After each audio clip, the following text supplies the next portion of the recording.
तो आज सबसे पहले लेते हैं वाणी भक्ति की चेतावनी, क्रम संख्या 1155 1155।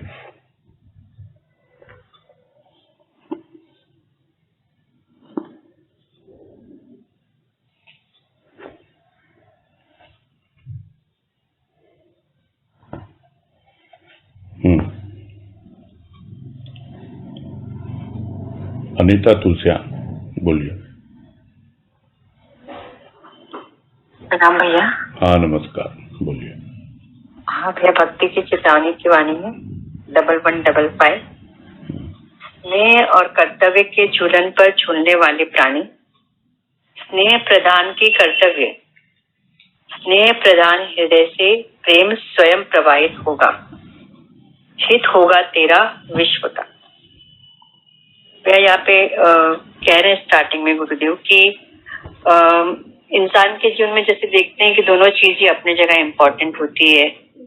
स्नेह भी जो प्रेम का ही ग्रुप है, और हम लोग संसारिक जीवन जीते हैं तो कर्तव्य भी हमारे बहुत सारे होते हैं, तो दोनों ही अपने अपने जगह बहुत इम्पोर्टेंस रखते हैं। तो कह रहे गुरुदेव कि तुम इसके झूलन में झूल रहे हैं, तो मतलब कभी कर्तव्य कभी स्नेह, तो इसलिए इस तरह से बोलने की स्नेह और कर्तव्य के झूलन पर झूलने वाले प्राणी।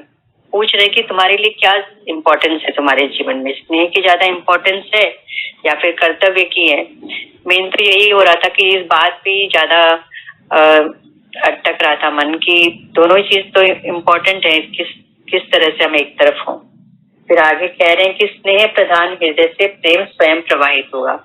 यदि तुम्हारे भीतर स्नेह की प्रधानता है, जो हम सुने समझे कि स्नेह प्रेम का इस शुरुआती रूप है। जैसे हम लोग सत्संग जाते हैं, हमको कुछ वाणी सुनकर सदगुरु की सत्संग अटेंड करके स्नेह होने लगता है। फिर जैसे जैसे वो और हम अटेंड करते हैं, जुड़ते हैं, तो वो और प्रगाढ़ होने लगता है, तो प्रेम का रूप बन जाता है। तो कह रहे हैं कि यदि तुम्हारे जीवन में स्नेह की प्रधानता है, उसकी इम्पोर्टेंस है, तो नेचुरल कि तुम उस पर और ध्यान दोगे और समय दोगे, तो वो अपने आप ही तुम्हारे भीतर प्रेम का रूप लेगा। और फिर तुमको कोशिश नहीं करनी पड़ेगी अपने आप से। जैसे संतों का जीवन देखते हैं कि उनके भीतर सभी के लिए प्रेम बहता है, ऐसे नहीं कि किसी से प्रेम करेंगे किसी से नहीं करेंगे। तो यदि स्नेह की इम्पोर्टेंस है तो तुम्हें प्रेम की चिंता नहीं करनी, अपने आप तुम्हारा जीवन प्रेम रूप बन जाएगा। और फिर अपने आप से, जैसे बोलते ना कि पहले हम खुद का कल्याण कर ले तो अपने आप ही औरों का कल्याण हो जाएगा। तो खुद का तो हित होगा ही, प्रेम स्वरूप हमारा जीवन बन जाएगा। तो और हमारे पास प्रेम होगा तो जाहिर है कि जो भी हमारे संपर्क में आएगा उस तक भी वो प्रेम प्रवाहित होगा, प्रेम उस तक भी पहुंचेगा। तो सबका जीवन में जैसे हम लोग देखते हैं कि हमारे जीवन में परिवर्तन आ रहा है सत्संग के सानिध्य से, संतों के सानिध्य से। तो कह रहे हैं कि स्नेह की इम्पोर्टेंस होगी तो तुम्हारा जीवन इस तरह से उन्नत होता जाएगा। फिर जैसे इसमें कर्तव्य की आगे में बात नहीं हो रही है, तो या तो फिर ये बात हुई कि अगर प्रेम प्रधान हो जाएगा जीवन तो कर्तव्य तुम्हारे अपने आप से निर्वाह होगी, फिर तुमको उसका सोचना, मतलब उसकी चिंता नहीं करनी पड़ेगी, सोचना नहीं होगा। तो ये थोड़ा सा मुझे कम मतलब क्लियर हो रहा था कर्तव्य वाली बात। हरिओम भैया, प्रणाम भैया। हरिओम। हाँ पूनम जी बोलिए। हरिओम, प्रणाम भैया। हाँ नमस्कार, बोलिए। हाँ, वाणी है भक्ति की चेतावनी 1155। स्नेह और कर्तव्य के झूलन पर झूलने वाले प्राणी, स्नेह प्रधान की कर्तव्य, स्नेह प्रधान हृदय से प्रेम स्वयं प्रवाहित होगा, हित होगा तेरा विश्व का। तो भैया इस वाणी में ऐसे समझ में आ रहा था, जैसे अभी अनीता ने कहा वैसा ही भाव समझ में आ रहा था कि स्नेह और कर्तव्य के झूलन में हम झूलते रहते हैं। जैसे हम लोगों को क्या लगता है कि हम किसी के प्रति स्नेह रख रहे हैं तो वो हमारा प्रेम है, हम उसको ही प्रेम समझ के चल रहे थे। भक्ति की चेतावनी की वाणी में गुरुदेव हमको समझा रहे हैं कि वो प्रेम नहीं है। हम जैसे किसी का भी कार्य कर रहे हैं, कुछ है तो हम प्रेमवश कर रहे हैं, हमारे भीतर ऐसी भावना रहती थी। और कर्तव्य करना कि ये तो हमारा कर्तव्य है, हमें बचपन से सिखाया जाता है कि भाई इसका कर्तव्य ये, पत्नी का कर्तव्य ये, बेटी का कर्तव्य ये है, तुम्हें तो ये कार्य करने ही है। और ये मतलब कर्तव्य है, इनको तुमको करना ही है। तो इन्हीं दो झूलन में झूलते हैं कि हमको लगता है हम दुनिया से प्रेम, सब अपने घर परिवार वालों से सबसे प्रेम कर रहे हैं और कर्तव्य कर रहे हैं, और ये हमारा करना बहुत आवश्यक है, इसके बिना हमारा जीवन ही नहीं है। तो इसी झूलन में झूलते हैं और हमको ये समझ में ही नहीं आता कि इसके सिवा भी कोई जीवन है। तो जैसे भक्ति की चेतावनी की वाणी में गुरुदेव समझा रहे हैं कि तुम ये देखो कि ये जो तुम्हारा स्नेह है और ये कर्तव्य, इन दोनों में तुम्हारे जीवन में प्रधानता किस चीज की है। हम देखते हैं कि हमारे जीवन में ज्यादातर तो कर्तव्य की ही प्रधानता होती है और स्नेह का वो रूप हम समझ नहीं पाते। जैसे एक बार चर्चा में आया था कि स्नेह का यदि शुद्ध रूप, प्रगाढ़ रूप प्रेम है, पर यदि वो प्रगाढ़ता नहीं पाता है तो वो मोह बन जाता है।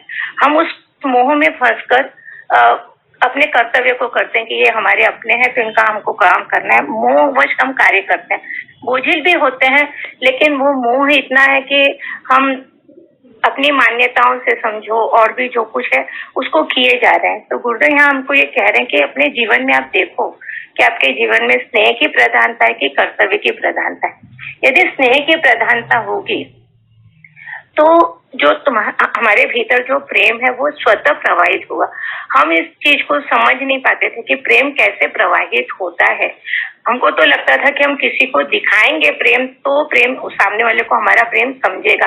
प्रेम दिखाने, जैसे हम कहते हैं ना किसी को गिफ्ट देंगे तो हम प्रेम दिखाते हैं, फूल दें, कुछ अच्छी वाणी बोलें। लेकिन यहाँ गुरुदेव हमको ये समझा रहे हैं कि तुम्हारे भीतर का स्नेह जैसे जैसे प्रगाढ़ होता जाएगा वो स्वयं प्रेम के रूप में परिवर्तित होके और स्वयं दूसरे को अनुभव में आएगा। जैसे आज हमें गुरुदेव का प्रेम अनुभव में आता है, प्रेम की वो किस तरीके से हमें प्रेम करते हैं तो आज वो हमें अनुभव में आता है क्योंकि उनका प्रेम हमारी तरफ प्रवाहित हो रहा है। तो गुरुदेव वही कह रहे हैं कि प्रेम स्वयं प्रवाहित होगा, हित होगा तेरा। और जब हमारे भीतर से वो प्रेम प्रभु का प्रेम होगा, क्योंकि प्रेम तो जैसे हम हमेशा सुनते हैं कि सच्चा प्रेम तो प्रभु से ही होता है। और हम सब में मतलब कर्तव्य भी, जैसे हमेशा बात आती है कि कर्तव्य भी करें तो हम ये समझ कर कार्य करें कि ये प्रभु के प्रदत्त कार्य हैं। जैसे वो वाणी है ना कि सेवा मेरे, प्रेम तुम मुझसे कर, सेवा मेरे बच्चों की, जीवन मेरा यही तेरा समर्पण। तो वो सच्चा प्रेम हम उसी तरीके से कर सकते हैं। जो कर्तव्य भी करें वो बोझिल होकर नहीं हो, प्रेम पूर्ण रूप से होगा तो हमको कर्तव्य कष्टपूर्ण नहीं लगेंगे, तो उससे हित होगा तेरा, तो उससे हमारा जीवन परिवर्तित होगा। हमारे जीवन में प्रेम ही प्रेम भरता जाएगा और फिर हमारा हित होगा तो फिर विश्व का ही हित होगा कि हमारे संपर्क में जो भी आएंगे तो हम उनसे प्रेम पूर्ण व्यवहार, हमारा प्रेम पूर्ण व्यवहार होगा तो सामने वाले को भी छुएगा और उसके मन में भी वो शांति प्रेम का अनुभव होगा। जैसे आज हम संतों के सानिध्य से, आप लोगों के सानिध्य से, बड़े लोगों के सानिध्य में बैठते हैं तो वो जो उनकी प्रेम की भावना हमको छूती है और हमको जो तर करती है तो वो हमारे भीतर जो प्रेम का वो प्रवाह बहेगा तो औरों का भी कल्याण होगा। कुछ ऐसा समझ में आ रहा था भैया। हरिओम। हरिओम।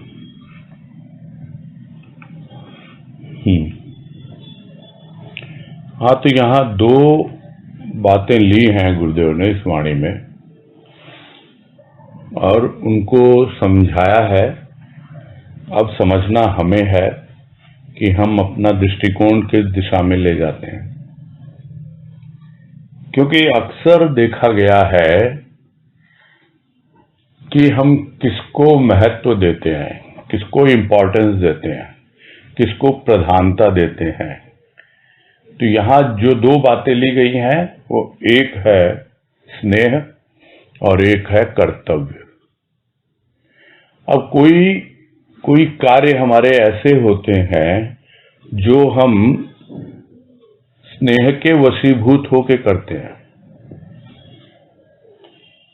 यानी कुछ भी जब कार्यान्वित होता है, कार्य का रूप लेता है तो हमारे भीतर वो स्नेह ही कर्तव्य बनकर प्रकट होने लगता है। तो इससे क्या समझ में आया कि हमारे लिए स्नेह प्रधान है। और यदि हम कर्तव्य को प्रधान मानेंगे तो हम अपना कर्तव्य कर रहे हैं, भले ही वो कर्तव्य करते हुए हमें स्नेह की अनुभूति हो या ना हो। एक छोटा सा उदाहरण ले सकते हैं, जो पूनम जी ने भी कहा कि यही कर्तव्य सिखाया गया है, बहन का क्या कर्तव्य, माँ का क्या कर्तव्य। तो माँ अपने कर्तव्य के वशीभूत होकर यदि बच्चे को पाल पोसती है, बड़ा करती है, तो उसमें स्नेह का पुट कम हो जाता है।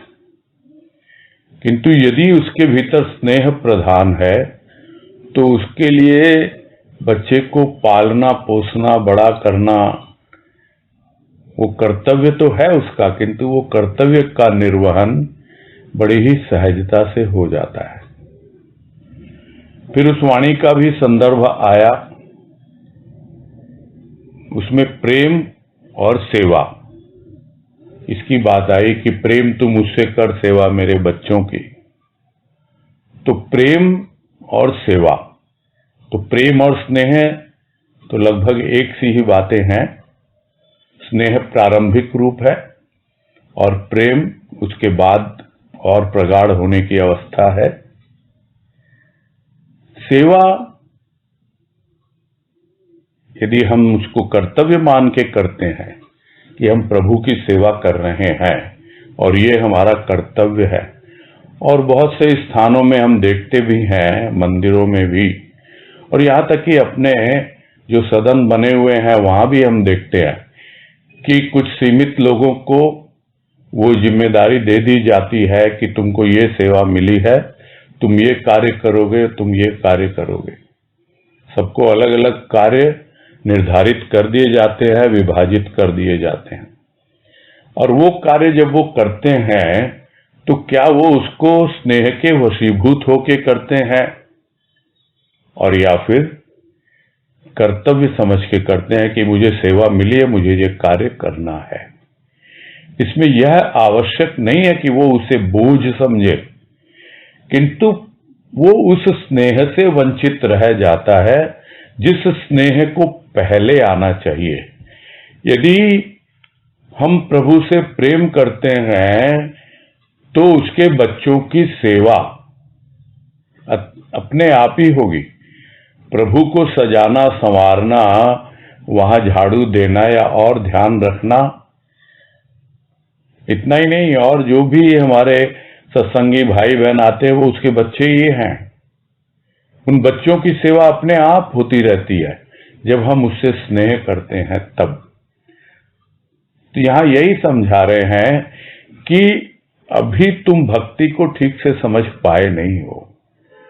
जो तुमको कर्तव्य मिला हुआ है, चाहे घर परिवार का, चाहे स्थान विशेष पर सेवा के नाम पर, तुम बस उसी में लगे हुए हो, और कभी कभी तुम्हें स्नेह की भी अनुभूति होती है, चाहे अपने घर परिवार में या फिर सत्संग में, सदन में, किसी भी रूप में। तो तुम इस झूले में ही झूल रहे हो।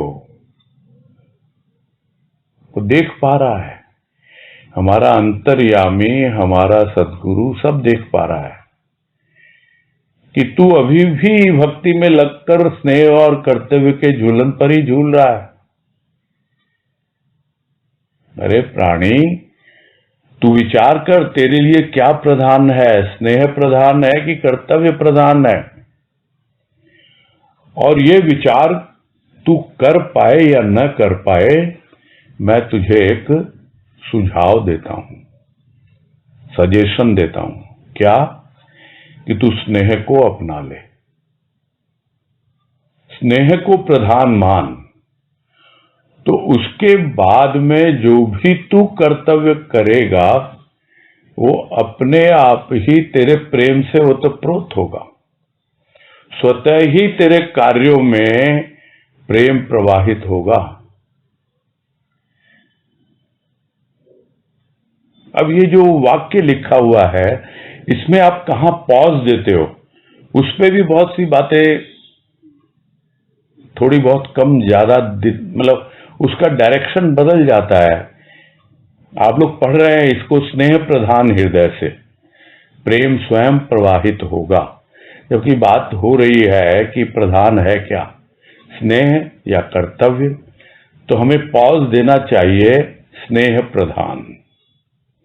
यानी स्नेह प्रधान होगा तो हृदय से प्रेम स्वयं प्रवाहित होगा, और वो हृदय से जो प्रेम प्रवाहित होगा वो कहाँ जाएगा, हमारे अंग प्रत्यंग में जाएगा। जैसे हृदय से रक्त प्रवाहित होता है तो अंग प्रत्यंग का पोषण करता है, वैसे ही जब हमारे हृदय से प्रेम प्रवाहित होगा तो हमारे अंग प्रत्यंग यानी जो भी हमारी कर्मेंद्रियां हैं, ज्ञानेंद्रियां हैं, जो कर्म करती हैं,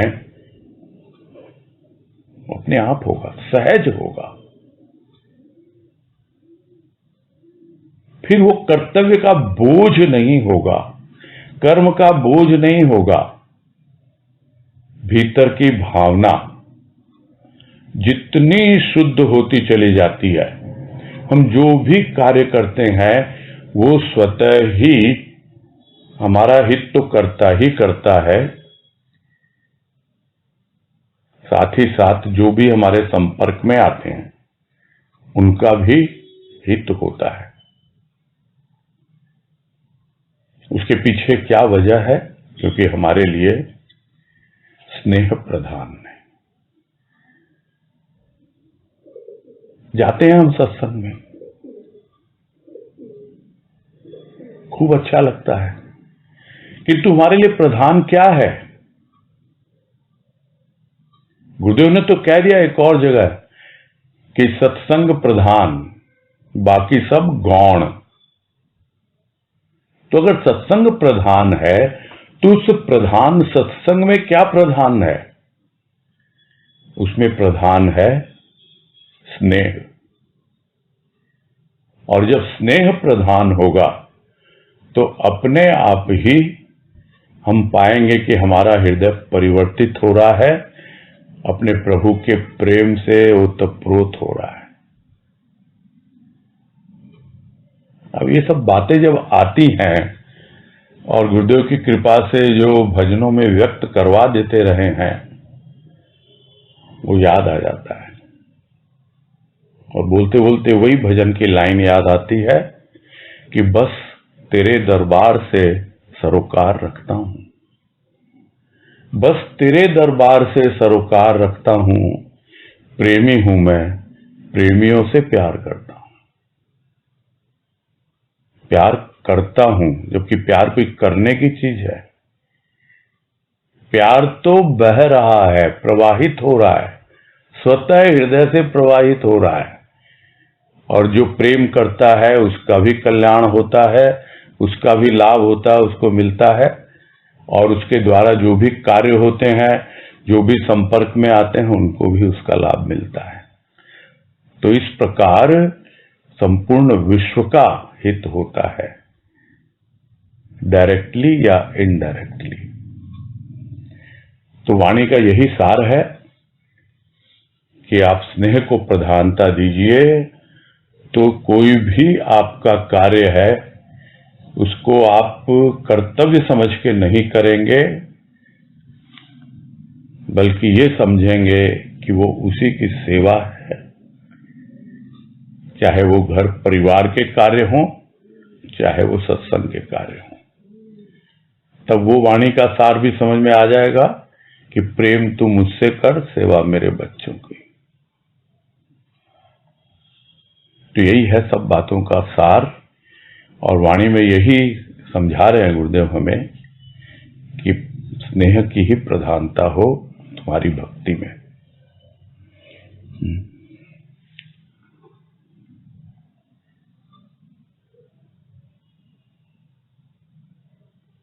ठीक है?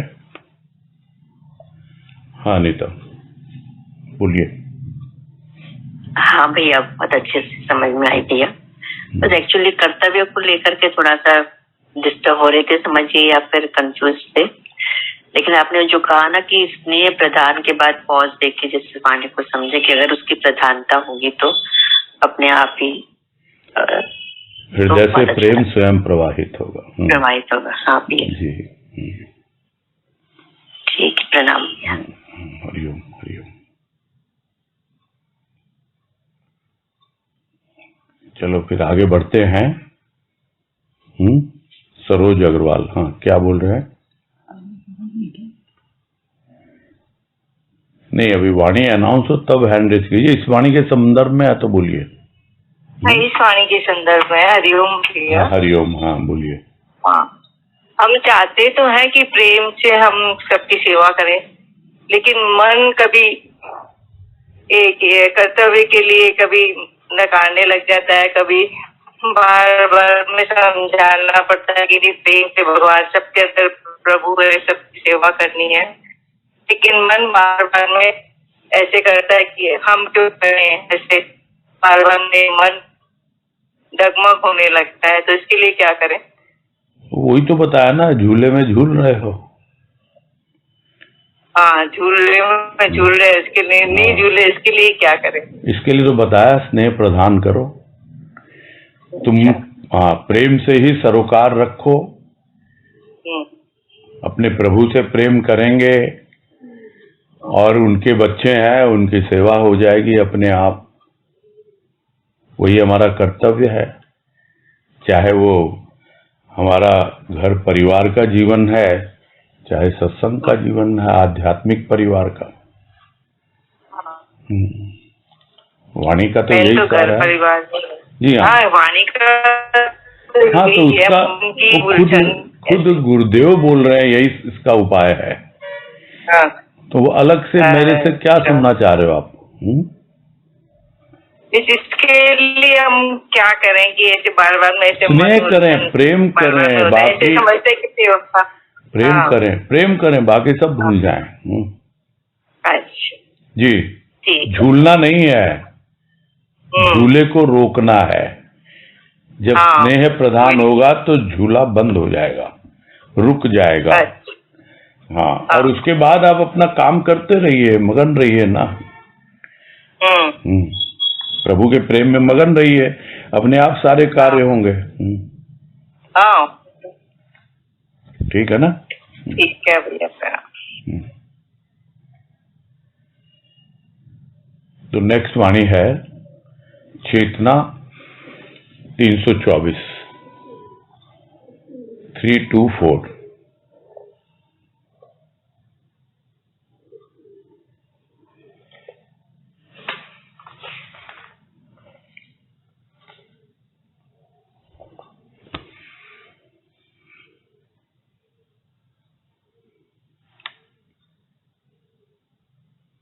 और लोगों के नाम भी हैं।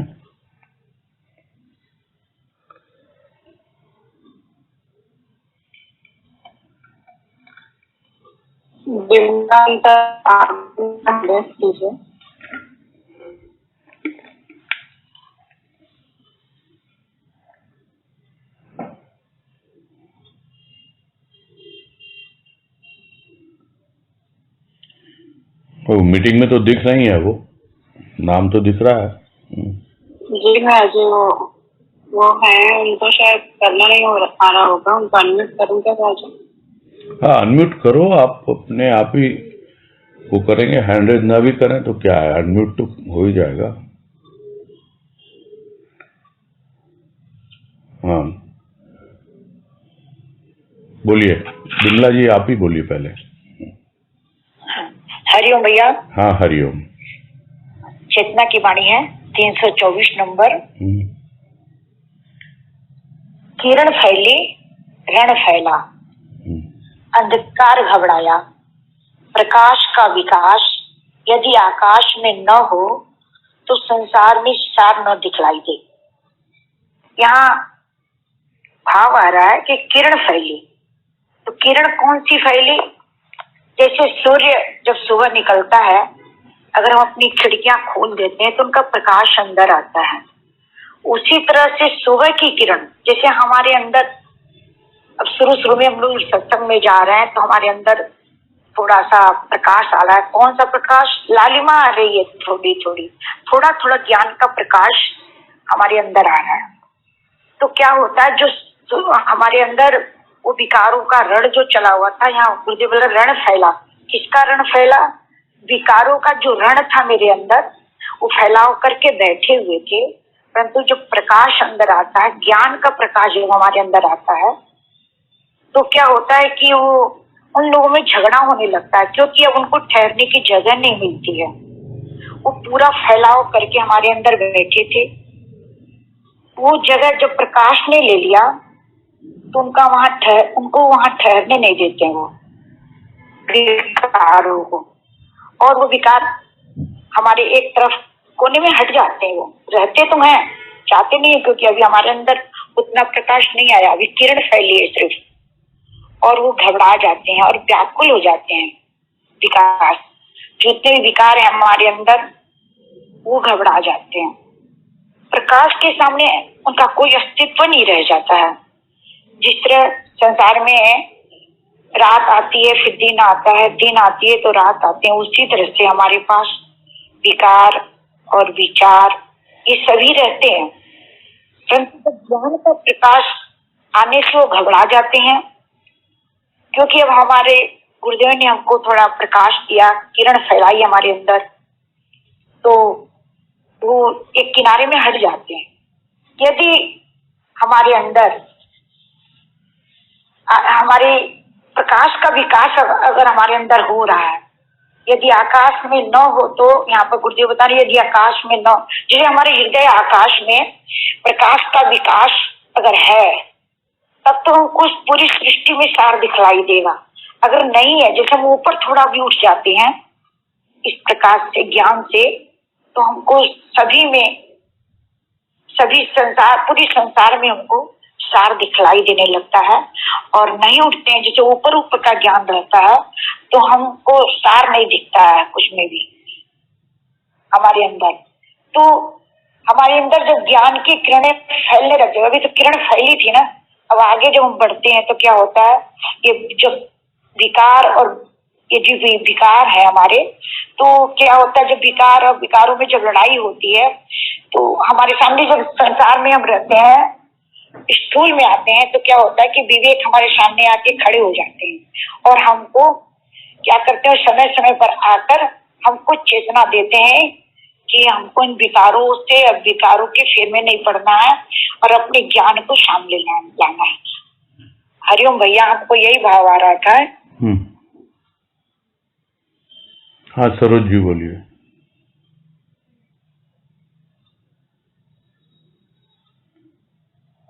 हरिओम, प्रणाम भैया। हरिओम।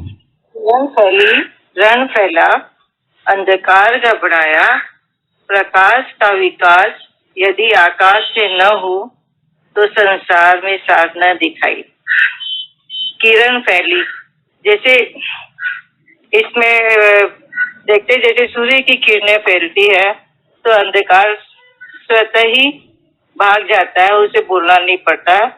वैसे ही हमें हमारे प्रभु प्रेम की किरणें, प्रभु के भाव की किरणें, वाणी की किरणें हमारे अंदर आती है, तो धीरे धीरे हमारे अंदर का भी अंधकार भागता रहता है, वो घबराता है। अभी से अंदर वो द्वंद्व चलने लग जाता है विचारों का, और वो धीरे धीरे थोड़े कम होने लगते हैं। प्रकाश का विकास यदि आकाश में न हो, तो अगर हमारे हृदय में उस वाणी सुनते हैं, उसके अंदर हमारे हृदय में अगर उसका प्रकाश नहीं आए, उसका प्रेम, उसका भाव, उसकी भक्ति हमारे जीवन में नहीं आए, तो संसार में सार न दिखलाई देगी। अपने अंदर वो प्रेम अगर नहीं जागृत हो, भगवान की वाणी सुन के, और उसके अंदर भाव नहीं आए, तो वाणी सुनना भी हमारे लिए व्यर्थ हो जाता है। तो ऐसे और एक तरह से ऐसे लगता है कि ना भगवान ने तुम्हें प्रभु को पाने के लिए संसार में भेजा है। अगर तुम उस भगवान को नहीं पाए तो संसार में आना तुम्हारा व्यर्थ हो जाएगा। तो बस ये समझ में आ रहा है कि सार यही है कि हमें प्रभु से प्रेम करना है, प्रभु को पाना है। हम उस रास्ते पे तो चल रहे हैं, लेकिन उसे रास्ते पर इतनी गहराई से नहीं चल रहे हैं, इतनी तेजी से, कि इतनी तीव्र लगन नहीं हो पा रही है हमारी कि हम उस प्रभु की ओर बढ़े और संसार में जो द्वंद है उसे हमारे से निकल पाए। उसका सार तो यही है कि हमें प्रभु को पाना है और हमारे जीवन में उसके भाव प्रेम की भक्ति करना है। हरिओम भैया, यही समझना है। हरिओम।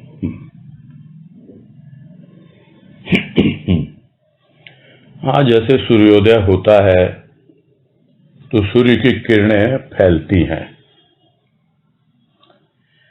किरणें तो फैल रही हैं, किंतु यदि आकाश में बादल छाए हुए हों और वो भी काले काले बादल, तो किस प्रकार से जो किरणों का प्रकाश है वो विकास को प्राप्त होगा, यानी और उसका डेवलपमेंट होगा। तो रण शुरू हो जाता है।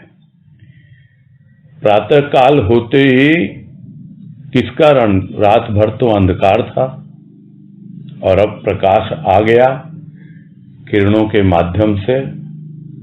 तो यह तो एक स्थूल उदाहरण है जिससे हम समझ सकते हैं, जो आप लोगों ने भी भाव लिया, कि जब प्रभु का भाव और प्रेम भीतर आता है एक प्रकाश के रूप में, किरणें आती हैं उसकी कृपा बनकर, और वो कृपा किरण जितने भी हमारे निरर्थक विचार हैं, विकार हैं, संस्कार हैं, उन सबको हटाने का प्रयास करती है। तो दोनों में द्वंद्व शुरू हो जाता है और वो द्वंद्व धीरे धीरे संघर्ष में बदलता है और वो संघर्ष संग्राम में परिवर्तित हो जाता है, यानी रण फैल जाता है। इसको संभालना बड़ा कठिन हो जाता है। इतनी आसानी से, जो पिछली वाणी में भी था कि अब हम उसके स्नेह पर ध्यान दें, उसके प्रेम में जिए, उसके भाव में जिए और या अपने कर्तव्यों का निर्वहन करें। क्या करें आखिर? हम समझ नहीं पाता प्राणी, वो द्वंद्व चलता रहता है भीतर, और जब संभाल नहीं पाता तो और ज्यादा। नहीं भाई, आप लोग कितना बोलते रहो कि भगवान से प्रेम करो, अरे फिर हमारी घर गृहस्थी क्या होगी? है, बच्चों का क्या होगा? आप लोग तो बोल के निकल जाते हो, फेस तो हमको ही करना पड़ता है। तो इस तरह की बातें आती हैं, और ये क्या है? ये मानसिक द्वंद्व है, ये रण है भीतर का। क्योंकि हम उस अंधकार से, अपनी रूढ़िवादी सोच से इतने बंधे हुए हैं, जकड़े हुए हैं कि बस आपस में शुरू हो जाती है लड़ाई। सोच ही नहीं पाते हम कि आखिर हो क्या रहा है, किंतु जिसको दिख रहा है कौन है? वो भीतर बैठा हुआ दृष्टा, वो देख रहा है। ये किरण आई, उसकी कृपा की, प्रेम और भाव लेकर आई, और मैं देख रहा हूं कि अब जिन अंधकारों की मुझे आदत हो गई थी, जो मेरे जीवन का एक अनिवार्य अंग बन चुके थे, वो अंधकार, वो मेरी मान्यताएं, वो मेरे विचार विकार सब घबराने लगते हैं अब, कि अब तो भाई हम तो रह नहीं पाएंगे यहां। प्रकाश तो विकसित होना चाहता है, वो प्रेम और भाव तो विकसित होना चाहता है, किंतु यदि हम उसके लिए खाली जगह न छोड़ें तो कहां विकास को प्राप्त होगा? वो कहने को तो हम कह देते हैं हमारा हृदय आकाश, हमारा घटाकाश, किंतु वो हृदय में हमने किसको भर रखा है? दुनिया भर रखी है, संसार को भर रखा है। और जब भी अपने हृदय को देखते हैं और संसार को देखते हैं तो हमें लगता है क्या जीवन है, कैसे हो रहा है, और हम एकदम निस्सार मान बैठते हैं, क्या मेरा जीवन? कोई सार ही नहीं है इस तरह के जीवन का, कोई अर्थ ही नहीं है। उसके पीछे कारण चेतना जागती है, दिखाई देता है। कारण क्या है? कारण ये है कि अभी हमारा हृदय आकाश नहीं बना है। आकाश क्या होता है? खाली स्थान।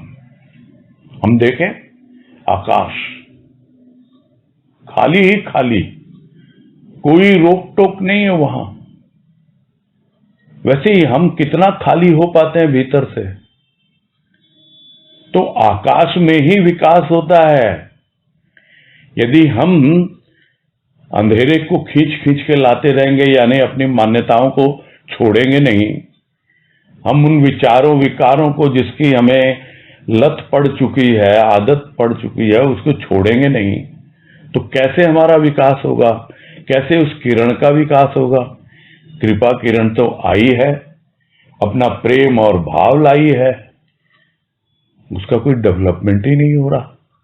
और अक्सर सुनने में आता है, कई लोगों से मुझसे पूछते हैं, भैया इतने वर्ष हो गए सत्संग करते हुए, इतने वर्ष अभी भी फंसे हुए हैं, उन कर्तव्य के बोझ से मरे जा रहे हैं। जो अभी प्रश्न भी किया था बहन ने उसके बाद कि कैसे इससे छुटकारा पाया जाए, एकमात्र यही है कि आप फोकस उस पे कीजिए, ध्यान उस पे दीजिए, वो निरर्थक को अपने आप उठा के फेंक देगा। प्रकाश अंधकार को टिकने ही नहीं देगा। किंतु हम बार बार पर्दे खींच लेते हैं। वो भी बात आई कि खिड़की से आ रहा है प्रकाश, हम आने ही नहीं देते हैं, पर्दा डाल देते हैं, क्योंकि हम घबरा जाते हैं। घबराना चाहिए अंधकार को, और वो अंधकार घबरा रहा है और हमारे भीतर वही घबराहट पैदा कर रहा है, और फिर हम पर्दे डाल के उसी अंधकार में रहना चाहते हैं। तो एक तो हम पर्दा डाल देते हैं और फिर विकास होने नहीं देते। अपने भीतर भी जो कुछ भी है उसको हटाने को तैयार नहीं। जब तक निरर्थक नहीं हटेगा तो सार्थक आएगा कहां से? तो यही कह रहे हैं गुरुदेव कि प्रकाश का विकास तो हो रहा है, किंतु यदि आकाश न मिले उसको, आकाश न हो, तो तुम्हारा जीवन जैसा चल रहा है वैसे ही चलेगा। भले ही संत महापुरुष बोलते रहें कि देखो इस संसार में बहुत सार है, तुम आए हो सार ग्रहण करने के लिए, लेकिन खुद देखता है कुछ सार दिखलाई नहीं देता उसको। सार दिखलाई इसलिए नहीं दे रहा है क्योंकि आप उस किरण को फैलने नहीं दे रहे, उस प्रकाश को फैलने नहीं दे रहे, आगे बढ़ने नहीं दे रहे। आप फैला रहे हैं रण, आप फैला रहे हैं अंधकार। तो ये चेतना आपकी बतलाती है कि जितनी जल्दी हो अपने भीतर से खाली हो जाओ। हम नहीं कर सकते खाली अपने आप को, उड़ेल दें सब कुछ उसके चरणों में, उड़ेल दें। खाली होने का प्रोसेस यही है और कुछ भी नहीं है। अपने प्रभु के चरणों में जब हम शीश झुकाते हैं, क्या है वो? तो एक वाणी में समझाया गुरुदेव ने कि शिष्य का शीश झुकाना तो प्रारंभ मात्र है। गुरु की रूह में भाव से प्रतिष्ठित हो, भाव से प्रविष्ट हो तो आनंद आए। शीश झुकाया है, गुरु की रूह में तू क्या प्रविष्ट होगा? गुरु ही तेरी रूह में प्रविष्ट होना चाहता है, उसको जगह दे थोड़ी सी। बस ये बात जब समझ में आ जाती है तो जितनी जल्दी हो गई, हमारे वश की नहीं है, हमको मालूम नहीं क्या सार्थक क्या निरर्थक, हम तो झुक गए। अब तुम हमको खाली कर दो। और इस उद्देश्य से जब हम झुकेंगे तो अपने आप ही वो जो किरण है, कृपा किरण, उसका विकास होगा और प्रेम भाव का प्रकाश आएगा। तो स्वाभाविक हम क्या करेंगे? प्रेम भाव से भक्ति करेंगे, ज्ञान की ओर बढ़ेंगे। यही तो उसका उद्देश्य। सूक्ष्म की चीजें सूक्ष्म में ही काम में ली जाती हैं। इतना हम ध्यान रखें तो हम उसकी कृपा को कितना विकसित कर सकते हैं। आकाश भी उसके सामने छोटा पड़ जाता है। न जाने कितने ऐसे ही सौर्य मंडल हैं, गैलेक्सीज हैं, कितने कितने हैं। इतना विराट, इतना विशाल है वो, और वो चाहता है आकाश, ताकि वो अपनी कृपा को हमारे भीतर विकसित कर सके। तैयारी अपनी चाहिए, बाकी उस पर छोड़ दें।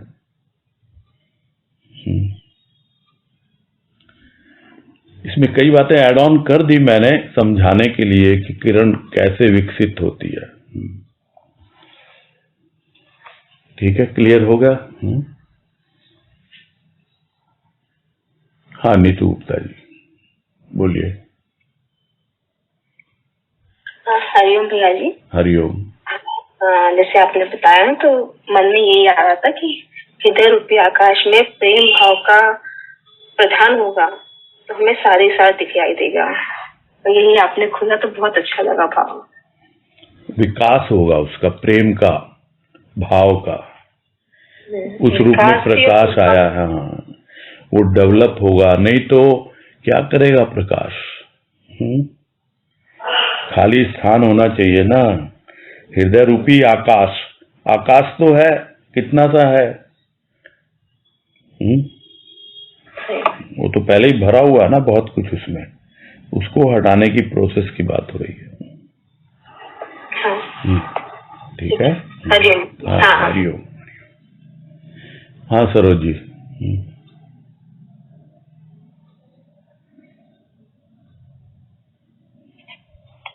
हरिओम भैया। हाँ ये हरिओम। बहुत अच्छे से समझ आई कि है ना, अपने विचारों को सारे उसके चरणों में उड़ेल दो ना ऐसे। बिल्कुल बिल्कुल, एकदम हिसाब किताब मत लगाओ। व्यवसात्मिका बुद्धि है वो, ये मेरे काम आएगा, ये मेरा ऐसा, अरे ये तो ऐसा कुछ नहीं। पूरा टोटल सरेंडर, सब उसके चरणों में डाल दिया। कुछ भी, अब तुम जानो क्या होगा मेरा। हाँ, तुम पे छोड़ दिया है। तब विकास होता है, तब प्रकाश का विकास होता है, और संसार में सार दिखलाई देता है। ठीक है। हाँ ठीक है, बहुत अच्छे से समझ में आया। अच्छे से बोल देंगे। ठीक है। हरिओम। हरिओम। नेक्स्ट पढ़ते हैं आगे। अब भक्ति की 5 नंबर 05।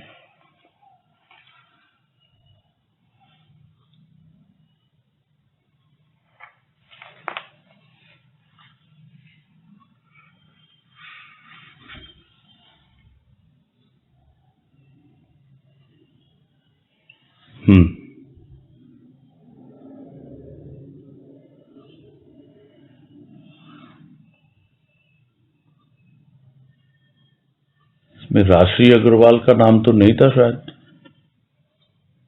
हाँ वनीता।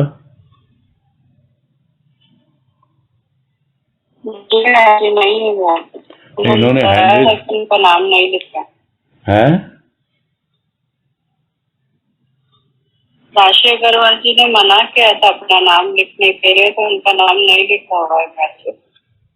नहीं, हैंडरेस देखा है, इसलिए मैं बोल रहा हूँ।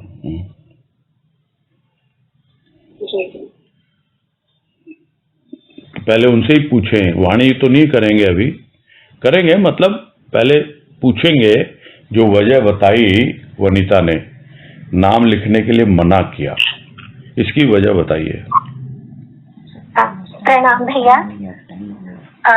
मैं दिल्ली से बाहर कहीं जा रही थी और उस समय रास्ते में थी और मुझे श्योर नहीं था कि मैं ज्वाइन कर पाऊंगी, नेटवर्क आएगा या नहीं, इसलिए मैंने मना कर दिया था। चलो पर ठीक, सत्संग शुरू हुआ तो ज्वाइन हो गया, इसलिए मैंने हैंड रेज कर दिया। ठीक ठीक ठीक ठीक है। हाँ शर्मिला जी बोलिए आप। प्रणाम भैया जी। हरिओम। वाणी ये राशि जी नहीं रखती थी शायद, उस दिन हम 4-5 जन थे तो डिस्कस कर रहे थे। भक्ति की वाणी है 5 नंबर की। प्रभात में प्रभा देखी, संध्या में मिलन, रात साथ साथ फिर नहीं प्रभात, प्रभात में प्रभात देखी का थोड़ा ये भाव समझ में आया कि सत्संग में बैठते बैठते भक्ति में रस आने लग गया, तो एक प्रभा, एक चमक, जैसे भीतर में एक आभा जगने लग गई, एक गुड फील जैसे लगने लग गया, और संसार अच्छा लगने लग गया, और जो कुछ ऐसे नकारात्मक विचार है वो सकारात्मक बनने लग गए। तो चारों तरफ प्रकाश, ऐसे प्रभा दिखने लग गई, जीवन में भी और भीतर में भी। संध्या में मिलन, इसमें थोड़ा भाव कम समझ में आया, लेकिन ये संध्या में मिलन मतलब थोड़ा यहाँ पे प्रकाश और अंधकार दोनों साथ में जैसे मिलन होता है, तो इसमें थोड़ा ये लगा कि भाई थोड़ी बहुत अपने विचार थोड़े जैसे अभाव वाले रहते हैं, उसमें अपने ये भक्ति करते करते अपने अच्छे विचार उन पे हावी होने लग गए, और वो हावी होने लग गए तो वो अपने आप ही, तो भले वो रात हो या संध्या हो या कुछ भी हो, उसमें फिर अपने को लगता नहीं है कि हम अंधेरे में है या रात में है। प्रकाश, क्योंकि भीतर एक प्रकाश जग गया है, भीतर में एक लौ लग गई है, तो उसमें वो लौ प्रभात, संध्या और रात्रि में कोई फर्क ही नहीं समझ रही है, और अपने आप में एक मतलब प्रकाश में ही लग रहा है, यही समझ में आया भैया। हाँ मधु जी बोलिए। हाँ, प्रणाम भैया। हाँ भक्ति की वाणी है 5 नंबर, ये लास्ट फ्राइडे को सदन में खोली थी, तो थोड़ा सा कुछ इसका जो लास्ट का है ये थोड़ा कम समझ में आया था, तो भाव आ रहा था कि प्रभात में प्रभा देखी, संध्या में मिलन, रात साथ साथ फिर नहीं प्रभात।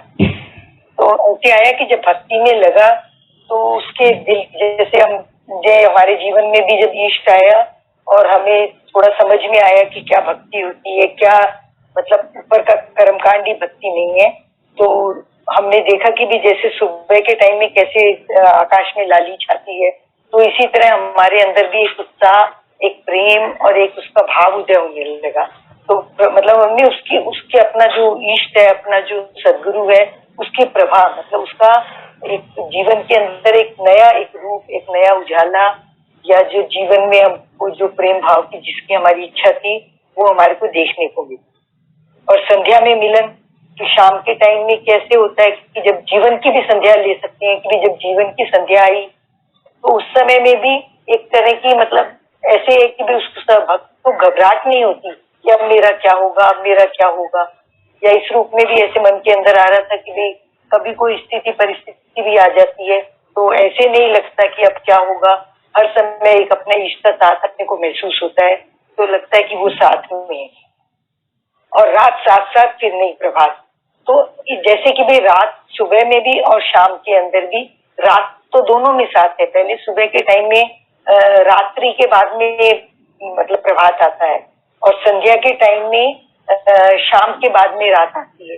तो ऐसा गुरुदेव ने भाव दिया कि भाई दोनों साथ साथ में चलेंगे तुम्हारे, कि भाई स्थिति परिस्थिति सुबह शाम सुख दुख सब साथ साथ में आएंगे, परंतु इन सबसे घबराना नहीं है। उसके साथ का जब हम महसूस करते हैं अपने अंदर, तो फिर जो होता है एक तरह की घबराहट नहीं आती, एक मन के अंदर एक उत्साहित जीवन रहता है। और एक अगर थोड़ी सी घबराहट आती भी है तो क्षणिक आकर के आती है, अभी ऐसा नहीं कि पूरी खत्म हुई है, और क्षणिक आकर के और तुरंत उसका अपने सर के ऊपर उसका हाथ महसूस होता है और इतनी को शांति आ जाती है। और फिर नहीं प्रभात से हम लोगों ने तो यही लिया था कि इस तरह का जब भाव रहेगा तो फिर जीवन मरण मतलब एक तरह से आवागमन के चक्कर से छूटेंगे, कि भाई आवागमन का चक्कर क्यों होता है कि हमारे मन के अंदर कोई भी, जैसे यही सुना है ना कि कोई भी तरह की भावनाएं रह जाती हैं तो वापस जन्म होता है, परंतु भैया ये बात एकदम से अच्छे से समझ में नहीं आई, फिर नहीं प्रभात, तो थोड़ा वही वापस से समझ।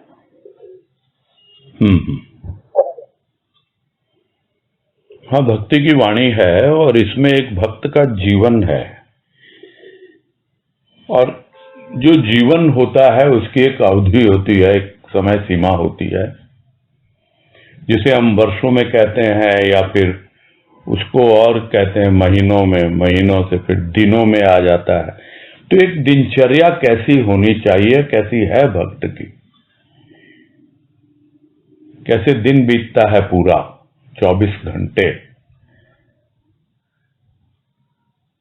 तो प्रभात होती है तो जब उसके जीवन में प्रभु का आगमन हुआ, एक नवजीवन उसको मिला। शरीर का जन्म तो हो चुका था, किंतु जो भीतर का जो एक जन्म हुआ वो एक नया जन्म था उसके लिए, एक नवजीवन उसे मिला। और उस जीवन प्रभात में उसने प्रभु का एक ऐसा रूप देखा, उसका एक ऐसा प्रकाश, उसकी एक ऐसी आभा चमक उसे दिखलाई दी कि बस वो तो पूरी तरह भक्ति में ही लीन हो गया। यानी अब वो उसका प्रभु प्रातः स्मरणीय जो कहते हैं, सुबह होती है वो वही याद करता है कि किस प्रकार मैंने प्रभात में, जीवन प्रभात में जब मेरे जीवन का रूप बदला, रूपांतरण हुआ, कैसे मैंने देखा था उसका रूप एकदम दैदीप्यमान, प्रकाशित, चमकता हुआ, और वो दिखलाई देता है। प्रातः यही स्मरण करता है, उसी से उसकी प्रभात होती है। दिन भर उसी आनंद में, उसी मस्ती में व्यतीत होता है। फिर संध्या आती है, संध्या में फिर लौट के आ जाता है अपने आप में, और अपने प्रभु को अपने साथ साथ पाता है, फिर से मिलन होता है। और ये एक दिनचर्या ऐसी है कि प्राकृतिक रूप से तो फिर प्रभात होता है, फिर उसकी प्रभा, फिर एक संध्या, फिर रात, ये प्रकृति के अधीन है ये। किंतु अब जो जीवन उसका है वो प्रकृति के अधीन नहीं है, वो अपने प्रभु के अधीन है। यानी वो प्रभु, वो पुरुष जो परमात्मा है, उसका सद्गुरु है, वो उसका जीवन नियंता है, उसके इशारे पे उसकी प्रकृति चलती है। स्थूल प्रकृति अपने हिसाब से प्रभात होती है, संध्या होती है, रात होती है, चलता रहता है। किंतु सूक्ष्म प्रकृति उसकी अब चल रही है उसके इशारे पर, जैसा वो चाहता है। और जब जीवन एक ऐसा बन जाए कि अब तो जीवन की संध्या आ गई, भीतर ही भीतर मिलन की अनुभूति हो रही है, जैसे कि बस दिन और रात दोनों ठहर गए। अब संध्या काल, संधि काल, दिन और रात में संधि हो गई, और अब रात को पूरी तरह उसी से मिलन और उसी के साथ साथ व्यतीत होगा। तब स्वाभाविक है कि फिर दोबारा प्रभात नहीं आएगी, फिर से जीवन प्रभात नहीं आएगी, फिर से जन्म नहीं लेना पड़ेगा। तो इस तरह से भक्ति करते हुए बड़े ही सहज रूप से भक्त जो है वो आवागमन से मुक्त हो जाता है। जिसको एक स्थान पे कहा गुरुदेव ने कि मुक्ति तो भक्त के मुट्ठी में होती है। जाते जाते जैसे स्थूल से वो मुट्ठी प्रकृति खोल देती है, हाथ खुले रह जाते हैं, उसी तरह भीतर की प्रकृति वो खुल जाती है, सब कुछ यहीं रह जाता है, कुछ लेके नहीं जाता। फिर दोबारा प्रभात नहीं उसके जीवन में। जिस मिलन की अनुभूति संध्या काल को हुई, जिसके साथ वो रात बिताई, प्रभात में देखेंगे लोग क्या हुआ, कहाँ गया। शरीर भी यही है, सब कुछ है, लेकिन इस घर में रहने वाले का पता नहीं। अब उसकी प्रभात नहीं है। इस प्रकार उसको अपने आप ही अपने प्रभु में समाने का एक अवसर मिल जाता है। एक ऐसा रूप उसका बन जाता है मिलन के बाद कि फिर से उसे देह धारण नहीं करनी पड़ती, फिर से इस दुनिया में आना नहीं होता। तो फिर नहीं प्रभात, इसका यही सार मुझे समझ में आ रहा है।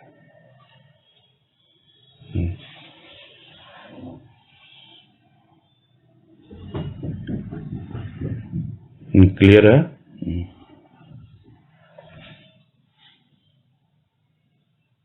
हाँ बोलिए। हाँ भैया, बहुत ही अच्छा लग रहा है कि फिर नहीं प्रभात में से, मतलब ऐसे मन के अंदर ऐसे हो रहा था कि प्रभात तो हुई है हमारे जीवन के अंदर, मतलब ऐसे एक आवागमन लिया था, ऐसा उसका अर्थ तो यही समझ में आ रहा था। पर ऐसे अंदर लग रहा था कि नहीं, सत्संग से हमारे जीवन में प्रभात तो आई है, तो उसका पूरा भाव ढंग से नहीं समझ में आ रहा था, तभी आया। और बहुत अच्छा भी लग रहा है कि आई की प्रभात हमारे जीवन में। अब वो प्रभात नहीं आएगी दुनियादारी की, और भगवान की प्रभात तो हमारे साथ नहीं देगी, ऐसा कुछ भाव है। ठीक है, ठीक है, फिर समय भी हो रहा है, पूरा करते हैं।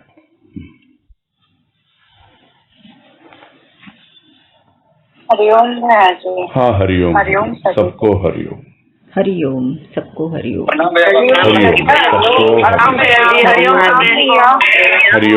हरिओम। हरिओम, हरिओम, हरिओम, हरिओम।